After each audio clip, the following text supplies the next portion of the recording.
with Andy Woodman post-match after the final pre-season friendly. Aldershot 1, Bromley 0. Obviously, Andy, I don't read too much into pre-season results, but what are your reflections on that particular game?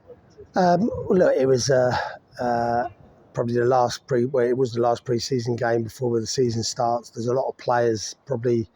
I've been there where you're a week away from the season starting and you don't want to get injured, you don't want to risk yourself of pulling a hamstring. So there'd be a little bit of that in there subconsciously. And we wasn't really great, in many aspects. We were slow and a little bit tentative with our passing. But look, overall, it's been a decent pre-season. And like you said, I don't read into the pre-season too much myself. It's more about making sure that everyone's at the right level of fitness and numbers, which they are. So we've got a week ahead of us now to really prepare and get this squad ready for the opener away at Harrogate. Speaking of the opener, I mean, I don't even know really what to say. All season, last season, you said the goal is the goal. I haven't really spoken to you, actually. In fact, no, because I didn't speak to you at Wembley. I haven't really spoken to you since you achieved it. Everyone's there. Every media has asked you about achieving the goal, but now you're a week away from starting. What is the overriding achievement? Well, I don't think I should make any secret of it. Everyone goes into the league and says, we want to be competitive, we want to have a go and all that malarkey, but personally, I want to make the playoffs, and I've just said that to my players, and I'm not going to hide away or shy away from that. Are we going to make the playoffs? Well, we'll let you know at the end of May, but we're going to hit a target. We're going to aim for a target and try to hit it, because that's what we've done since I've been here from day one.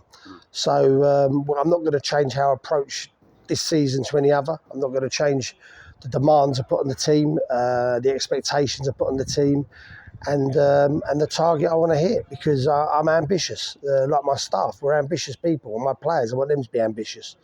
So everyone will be, in every league, will be wanting to get in the playoffs at least. That'll be their sort of underlining sort of minimum. They'll all be sort of saying in-house. Well, I'm going to say it. That's what I want to hit, and we're gonna have a go.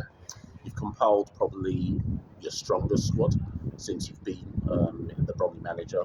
Arguably, you can take your two players in every position, right?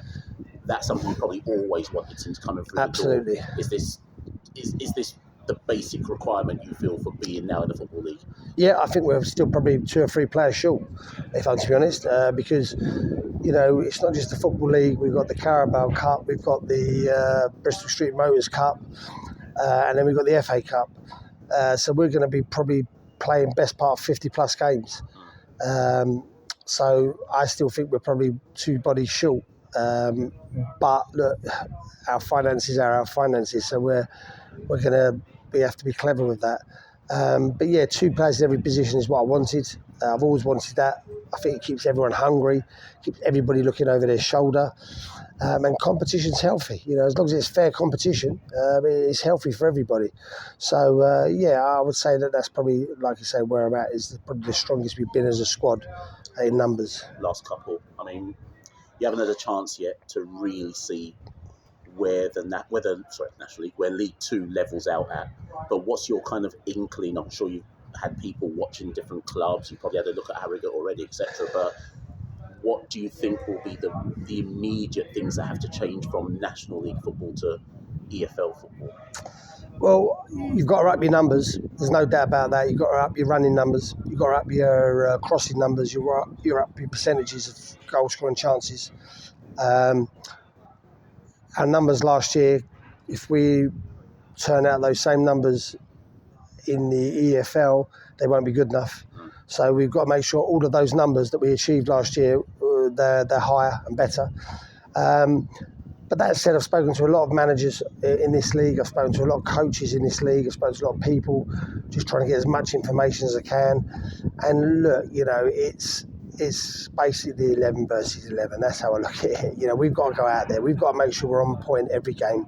And we've got to make sure we just take care of our business. Like I always say, make sure we're solid. Make sure we don't give up any goals, sloppy goals, or be loose in any way. And if you get that foundation in place, that's what we need as a minimum. Last one, I just want to touch on Nathan. Now, you may not remember this. I can't remember if it was last pre-season or even possibly before that. But I remember you having a conversation with me about Nathan. I reckon it was 18 months ago. Absolutely. And you said to me, he's next. And He's at next the off the time, production he line. would have been like 16, 17 at the time. You've basically just played him through pre-season, taken him to Portugal. It looks like he's next.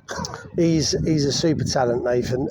Again, I'm sort of left with the job of when to pitch him in and when to pitch him out, and to make sure that if he doesn't start the season, that he doesn't sit there on the bench, not getting minutes and developing. So that's the bit I've got to get right.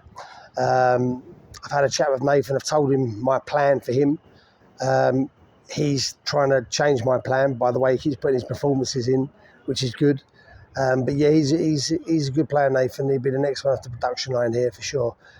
So if I was a Bromley fan, I'd be excited about the future of young Nathan in our squad for sure.